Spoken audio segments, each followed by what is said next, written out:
First of all, a disappointing loss that our guys went out and they played hard. We certainly need to play smarter and better, need to coach them up better.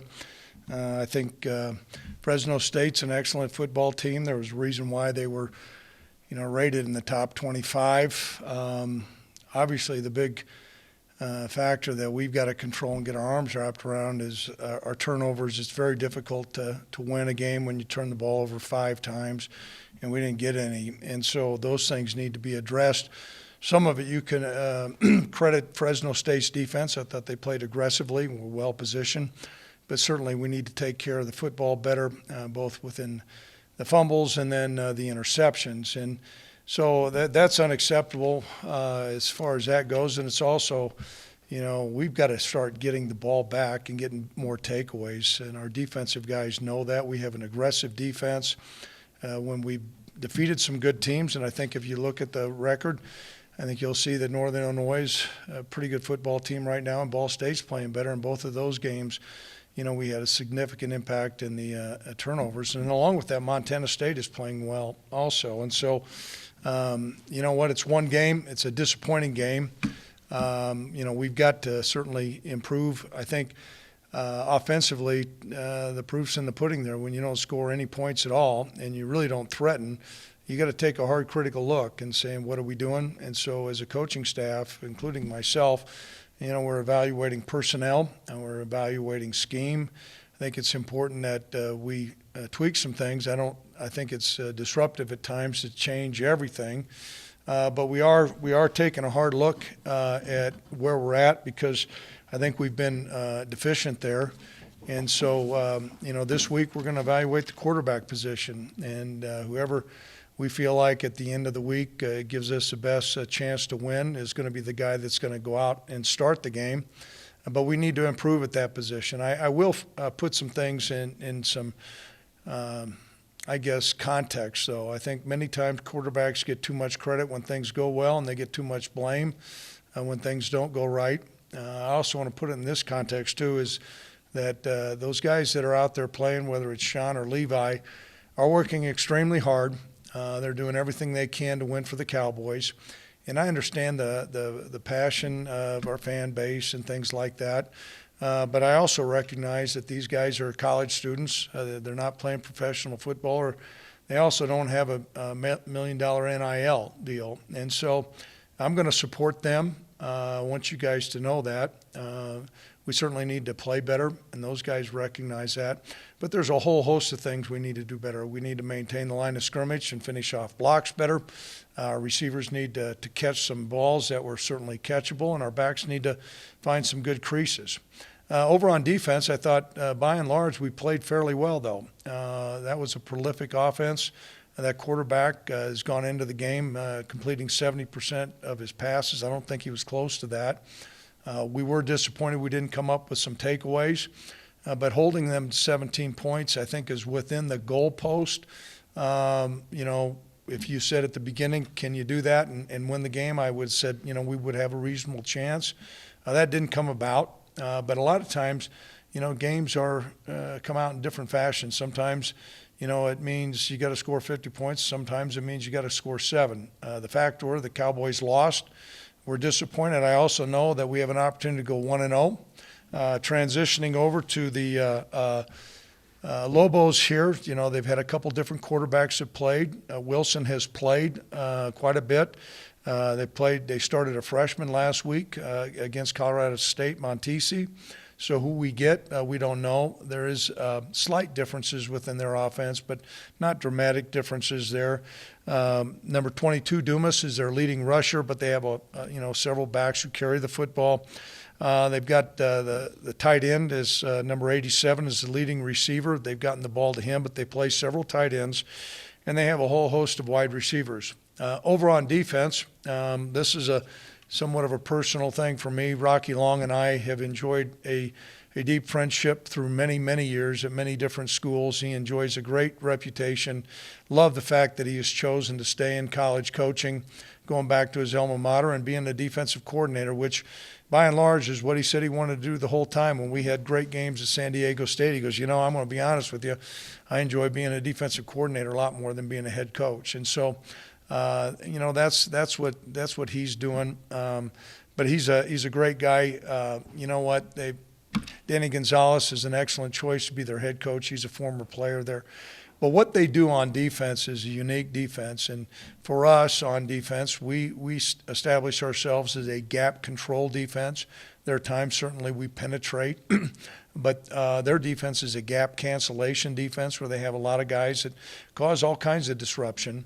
And nobody knows this defense better than Rocky. He's back in the saddle and he's being disruptive. So I'll look forward to shaking his hand before the game. But I do think they've got some excellent players. Reed is the safety who's their leading tackler, and they utilize their safeties getting down in the line of scrimmage. Their Lobo player, Combs, is a second-level guy. He's also an excellent tackler. They do have a defensive end, number 98, Lobo, Noble, who's an excellent guy as well. And so, they're a good team. They're coming in. Like I said, we need to get to 1-0. Our record right now stands at 4-2. There's a lot to play for. But what we cannot do is look down the road. We've got to get some things fixed and fixed in a hurry. I think that we have guys on our football team, I know, that are emotionally invested. Our coaches are emotionally invested. Guys are working hard. We've got to be a little bit smarter with what we ask them to do. And so at this time, I'll open it up to questions. Ryan, go ahead, sir. Craig, when you open up the quarterback competition during a game week, how do you go about splitting up the reps? And is it limited to Sean and Levi, or is it wide open? No, it's limited to Sean and Levi, and we've balanced those reps out during the course. Now, Levi has gotten probably maybe 40% of the reps, sometimes a third to 40%, and Sean has garnered the other portion of the reps. That will be split this week as we go through.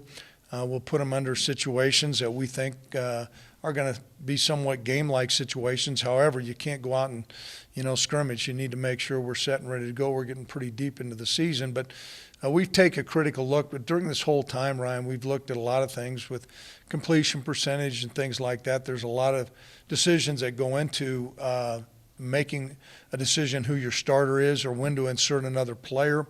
That's a lot of deep layers there. But I think it's important. I had both of those guys in my office today. I had candid conversations with them. We're very transparent. Both of them are all-team guys. And they both know that we need to play better offense, and we'll name a starter probably right at the game time.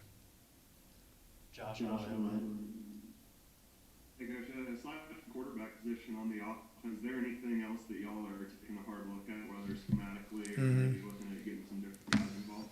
Well, I think the biggest thing is we really need to finish off our blocks with the offensive line. We've got an experienced veteran offensive line.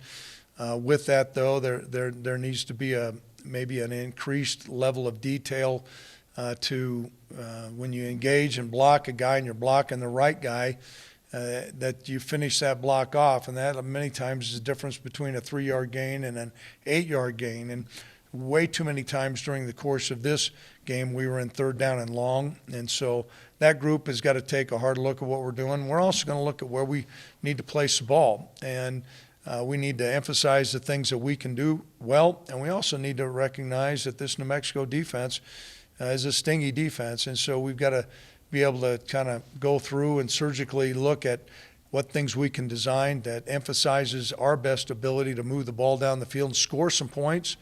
And that's getting the ball in our playmakers' hands. And then, that put into context what New Mexico does to take those things away. Go ahead. Greg, I don't know if you're at liberty to talk about this, but you were looking for a DC the year that Rocky Long went to New Mexico. Did you guys ever have a conversation about him possibly coming here?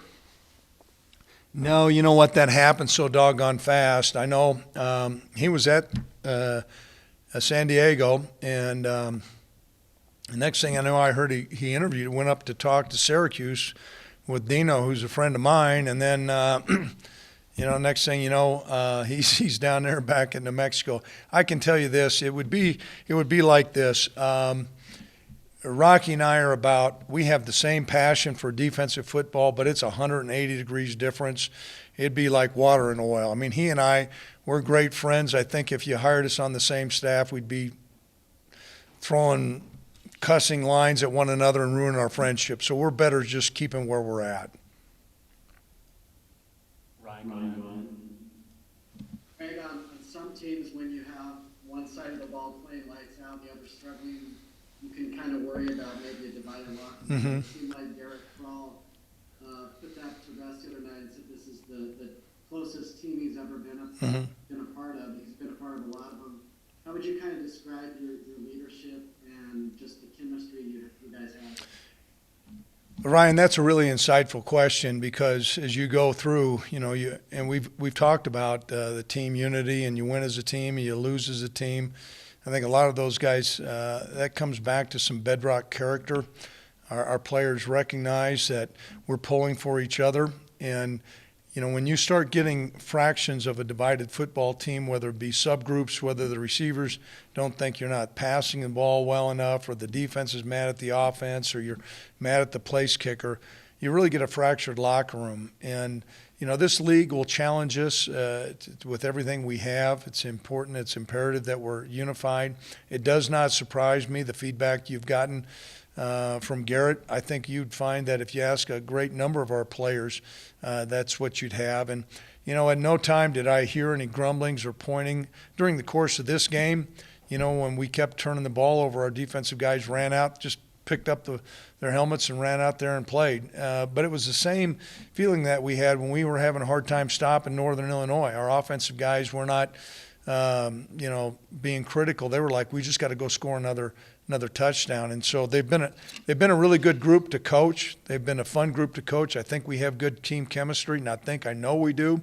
But it's going to be important that we take a step forward, like I said, to go 1-0 this week. But that togetherness, that's an X factor that is built through many, many months of sharing ideas, working hard, and pulling for one another. Josh, go ahead. Secondary had a real strong game on Saturday, and it was another solid performance for Azizi. Coach, what would you say is the biggest involvement you've seen in his game this season? I think Azizi's really beginning to learn to play the game within the confines of doing your assignments. He's owned his work. He's been a true, he's graduated already. He's not a professional athlete, but he's preparing like a professional athlete. He studies a lot of tape. He's really understood, some of the errors that he made last year as far as, with some interferences. And we had some glimpses this year, but he's corrected those things. Our secondary has really been solid. They've been, played where they're supposed to be. And both our corners, CJ and ZZ, I think, are playing at a really high level. Cody, go ahead. Craig, I don't think we've seen Trey Smith here in a few weeks. Is he injured, or is everything good with him? He's played a little bit. He hasn't played as much as maybe we thought. We've kind of settled in a rotation between X and Titus, but Trey's in the mix. There's a lot of guys. Dwyann's in there as well. There's a lot of guys that you need on a football team. But we've kind of gone to where, we'll start out a game with X, and then Titus will come in. Those two will play off one another, and then we'll look at certain situations where Trey can help us win. Tracy, go ahead. I know the quarterback gets a lot of attention, but Craig, was the offensive line having trouble stopping their defensive line from getting in? Because even X didn't gain the yards. Yeah. Well, I think you've hit on a point, and I addressed that, that we need to play. We need to leverage the experience that we have with the offensive line, and they need to do more than, quote, just have a draw. We've got to own some people, and right now there were times during the game that we played pretty good, but there were other times that we were inconsistent. And as a result, you picked up on the fact, you started looking at the traditional runs by the tailback. That's got to get better. We'll pick up some rushing yardage by the quarterbacks, either through predetermined quarterback runs or quarterback scrambles. But, we have prided ourselves on being a run-first football team.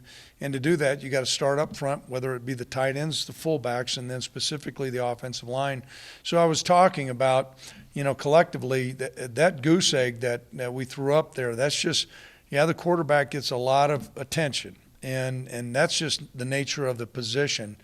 But many people were part of that goose egg, including me. And that comes down to challenging our guys. They've got to step up their game to finish off that last 2%, whether it be blocking the right guy and then continuing to maintain blocking or protecting the quarterback or the receivers blocking downfield or, as I said, throwing and catching the ball. And so a whole grouping of guys own that, and we've got to get better. Now, we're going to get challenged.